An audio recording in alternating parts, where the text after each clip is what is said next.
Hi everyone, I'm Rincey and this is Rincey Reads. Today I'm going to be doing my June wrap-up part 1. I have a lot of books to talk to you guys about because I'm still using books as my de-stressor, I suppose you could say, because life is stressful right now. So I'm just going to jump right in. The first book I'm just going to very briefly mention is The Devotion of Suspect X by Kigo Higashino. I did a full video review on this book, so I will link to that up in the cards so you can check that out if you are interested. I really enjoyed this book. I gave it a 4 out of 5 stars. If you like mysteries, if you like whodunit books, definitely check out this book. Definitely check out that review if you want more information about it, because again, I'm not going to talk about it very much here because again, there's a whole spoiler-free review video over there, and I think that a lot of you guys who like Sherlock Holmes type books where the audience is sort of in on trying to figure out what exactly happened in the story. And I definitely plan on picking up more books by this author because this was a fantastic mystery, and a handful of you guys have left comments on that video giving me suggestions of where to go next. So there will definitely be more from this author on my channel probably pretty soon because I really like this book. Alright, so the first book I am going to talk about fully here is A Decline in Profits by Sulari Gentile.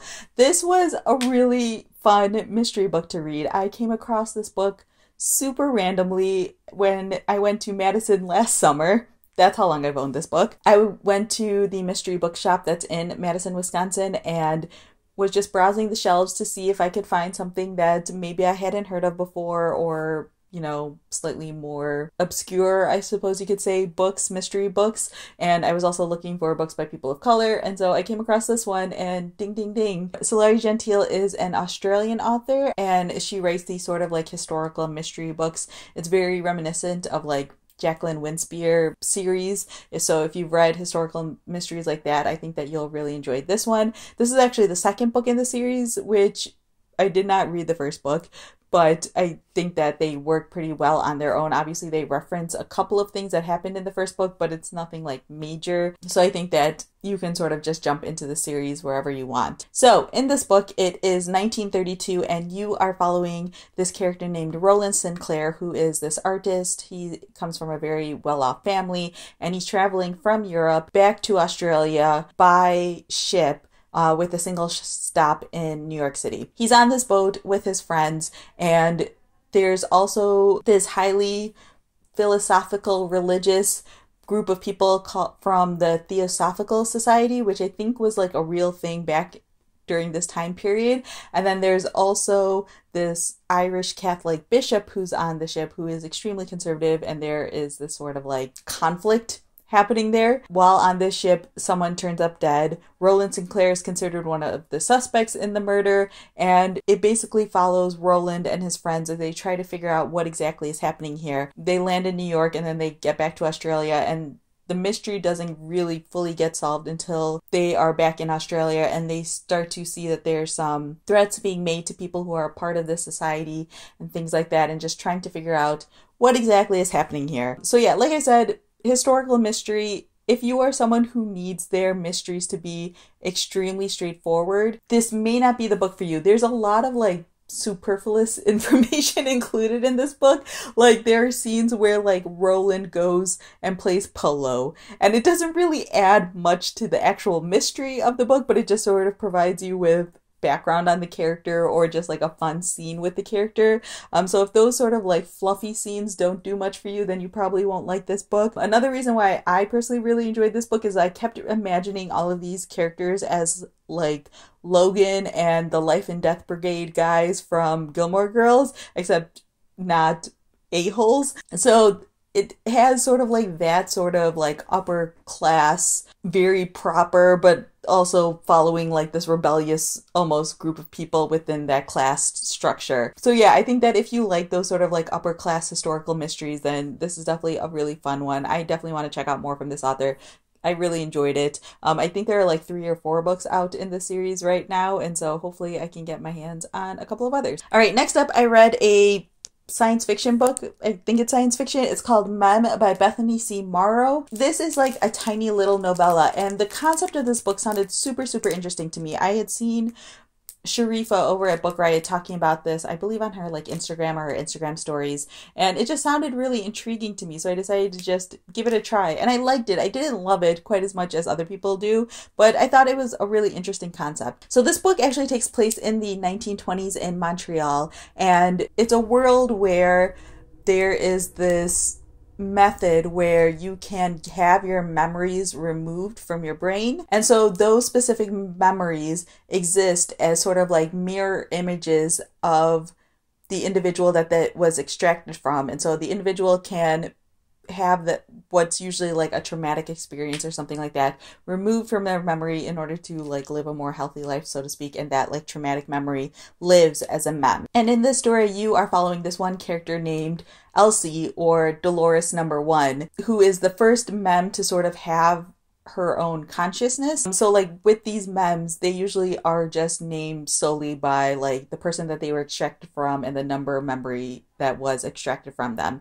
But because Elsie / Dolores number 1 has her own consciousness, she adopts her own name and things like that. And so the story is sort of about what makes a person, and sort of like who belongs to whom, and at what point are you like your own person and things like that. So those sort of concepts are really interesting to me, and I think that the way things play out, again, I found it all very intriguing, but something about it fell very flat. The fact that it takes place in like the 1920s Montreal didn't like add anything to the story, so it felt really jarring to me almost when they would like make a time specific reference, because this feels like a book that could take place in any time, and having it take place in that time period didn't add anything to the story, so I didn't know why that was a thing. There's like a love story that happens in here that felt a little bit weird to me and a little bit just underdeveloped. I think that this is just a story that has an interesting concept and maybe shouldn't have been a novella, but a longer story that explores the ideas a little bit deeper and a little bit more. But yeah, I think that if you're someone who reads a lot of science fiction, you might enjoy this book, because a lot of people who typically read science fiction seem to be enjoying this one a lot. It has pretty high ratings on Goodreads so far, but I think just for me personally, there wasn't enough exploration. So yeah, I think that if the concept sounds interesting to you, you can go ahead and pick it up from your library or something like that and give it a try. But I think that I just wanted more character depth and character development and sort of a deeper exploration of this sort of world and idea of like removing memories and the impact that that has on people, and like sort of debate about whether or not things like that should be done and stuff like that. Again, I just would have wanted more. Completely different end of the spectrum, I have My So-Called Bollywood Life by Nisha Sharma. This is a young adult contemporary romance book, basically. I picked this one up kind of randomly from the library. I just, have a tendency to read YA books that feature Indian people. I believe that this one just came out this year, and I was slightly skeptical about whether or not I was going to enjoy this book, just because I'm pretty picky about my contemporary romances when it comes to young adult. And also I have like a rocky relationship with Bollywood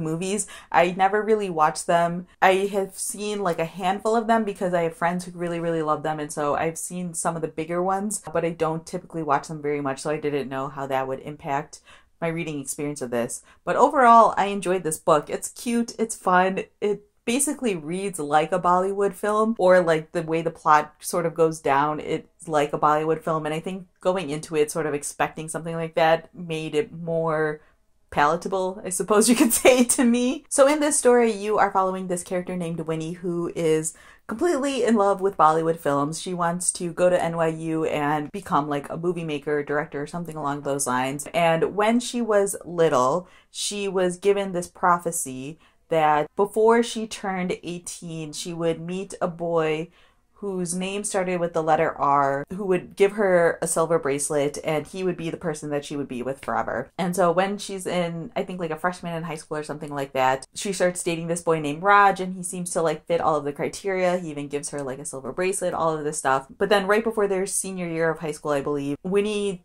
thinks that they sort of like need a break, and so they take a break, and then when she comes back, she finds out that he's been hooking up with another girl. And she was very upset because to her, taking a break didn't mean like they were broken up. It's the whole Ross and Rachel situation.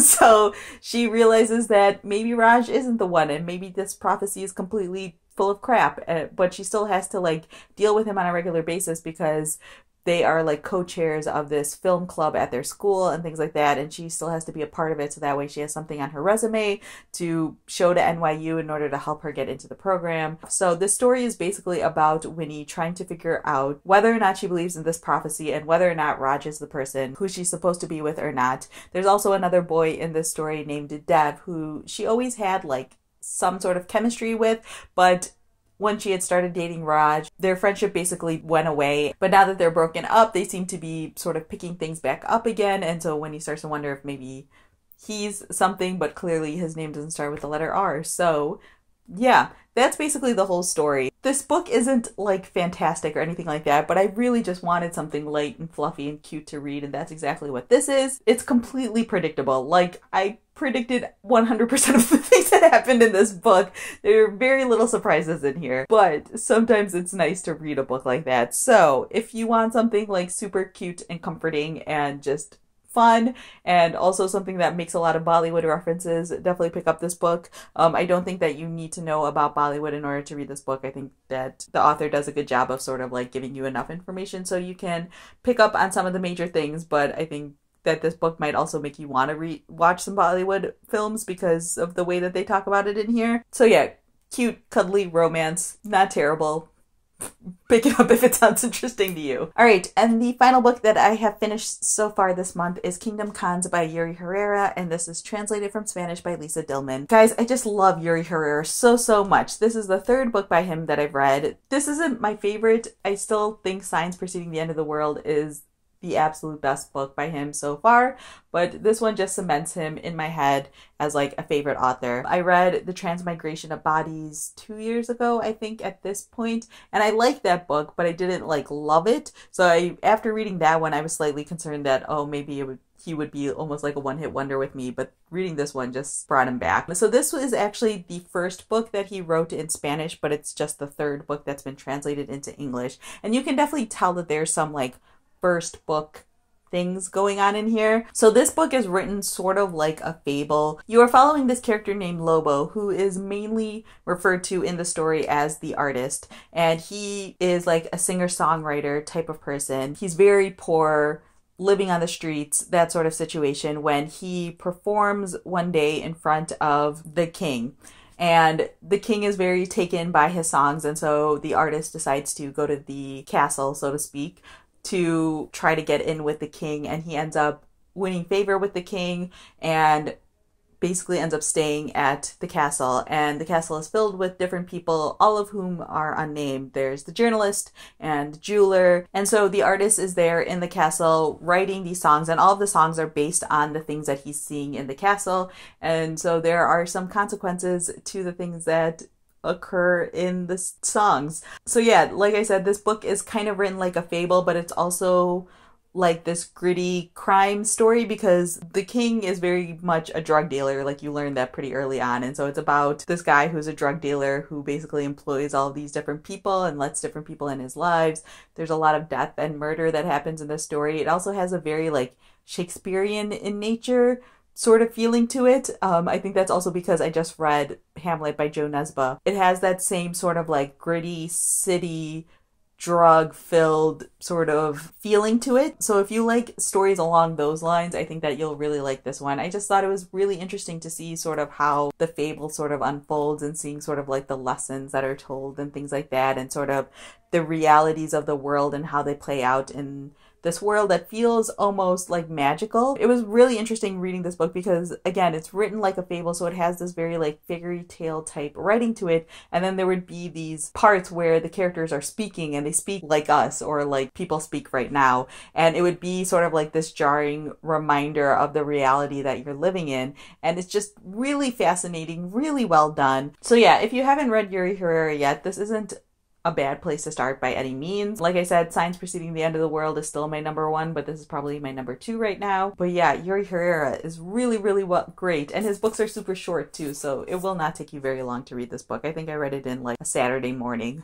So, you know, if you want something quick to read that also has some like depth and teeth to it, Yuri Herrera. All right, that's everything I have for you guys for this video. Feel free to leave a comment down below letting me know if you've read any of these books or if you have any questions about any of these books. Otherwise, let me know what you are currently reading. I'm kind of in the middle of a couple of things. If you saw my book write video that I posted recently, I talked about like my summer reading plans. And one of the things that I plan on doing is reading a big book every month. So the big book I'm reading currently is John Adams by David McCullough. I guess since I'm doing my halfway point video, I should be at the halfway point of this book, but I'm not. I'm only like a quarter of the way through this book. So I don't know how this one big book a month thing is going to turn out, but I think that's also just because I'm not like solely reading this book. I think I need to spend more time with this book than I'm currently doing and stop reading all these other books. Like I read like 5 other books so far this month. So I think that's saying something too. And trust me when I say that I'm enjoying this book. So like sitting down with it will not be work. I'm